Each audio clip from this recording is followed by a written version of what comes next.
Traffic's moving again in Atlanta, but only just. Roads have been blocked, many drivers abandoning their cars after being stuck in traffic, some for more than 12 hours. They've started to dig many of the cars and lorries out. The National Guard has been called in to help. The problem was, when the snow hit, everyone had the same idea, and that was to head home. There were cars going sideways, a lot of trailer trucks jackknifed.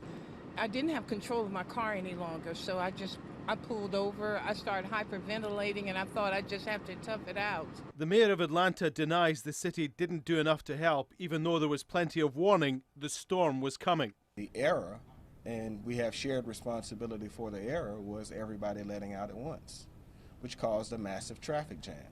So private sector businesses, the government, and the school system all let out at once. The icy blast caught most of the southern states more used to warm weather. It brought conditions drivers don't usually experience, and it showed. Hundreds of accidents have been reported, more than 80 in Austin, Texas, on the Wednesday morning commute.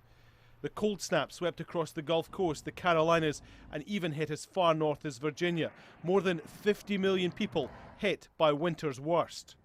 A number of schools in several states didn't get children on their way home on time, so they were forced to spend the night camping out in gymnasiums. It's like a snowcation. Who knew you were going to stay overnight at school and have a little slumber party? And it's going to be a great story for these kids. Airports have been closed, 3,000 flights cancelled at one point, more than 6,000 delayed. The South, simply unaccustomed to such weather, doesn't have the resources to deal with it when it comes. While somewhere like Chicago has thousands of snowplows, smaller southern cities only have a handful. The freezing temperatures are expected to last for another day or so, but it's not all bad news. It meant an extra day off school and a moment to play in the snow for children who rarely get the chance. Alan Fisher, Al Jazeera.